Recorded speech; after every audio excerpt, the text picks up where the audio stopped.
I need a new driver. Can you help me?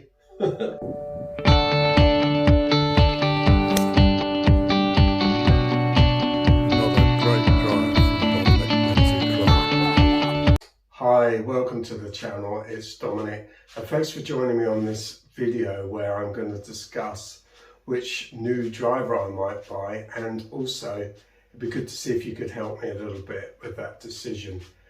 So what do I currently have as a driver? I currently have, although it's in a Ping G15 head cover, it's actually a Ping Answer driver. I'll just show you that. Which has actually been a pretty good driver for me. I think it's about eight years old now. I think I was a couple of years old when I got it, so I've had it for sort of 5 or 6 years. It is quite a long driver. I have got my ball speed up to around 165 miles an hour on Trackman this year, which isn't bad.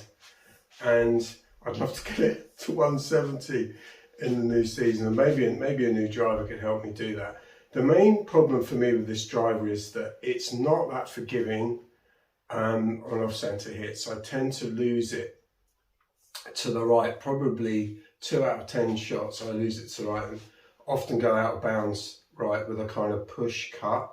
So maybe I'm looking at getting a draw bias driver or a more forgiving driver. And I was just going to go through some of the options with you. You might be able to help me. Before I get my new driver, I've been looking to sell this, and actually I'm going to put a link in the description for Golf Clubs for Cash. They're not sponsoring this video, but actually they're pretty good, and they offered me £70 for this driver. So I've got £70 to play with off whatever I decide to get. And there's 3 main options that I've been thinking about.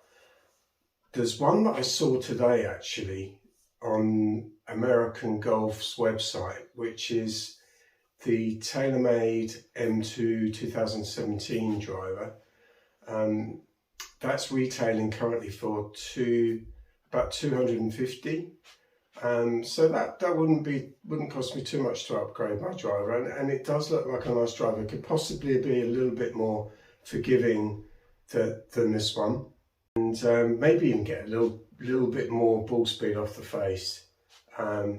Obviously there's a few years difference, probably, it's 5 or 6 years difference between the 2 drivers, so a little bit more modern.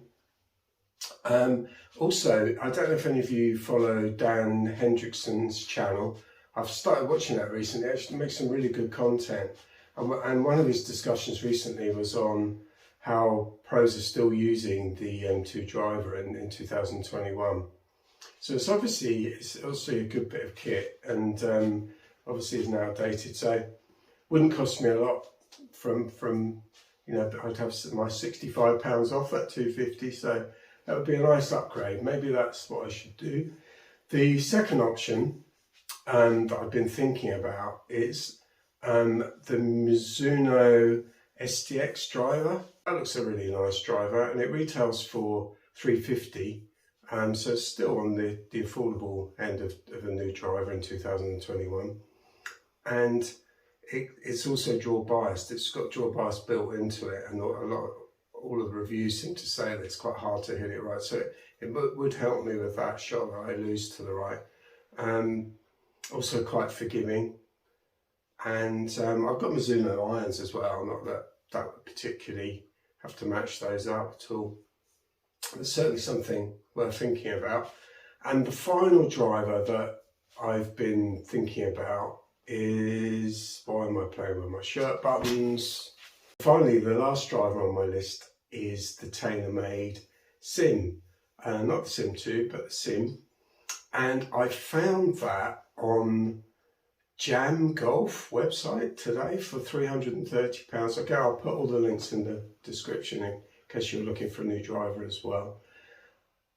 That obviously would help me with my quest for the ball speed. I think seems to be one of the longest drivers.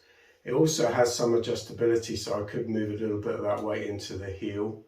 Maybe wouldn't possibly be as forgiving as maybe the Mizuno XTX driver, or I'm not sure, even maybe the M2 driver would be a little bit more forgiving, I'm not sure. But it's definitely an option, and quite affordable, obviously, as well. So yeah, tell me what you think. Please let me know in the comments, and I'll keep you updated with what I get, and I'll see you in the next video. Cheers.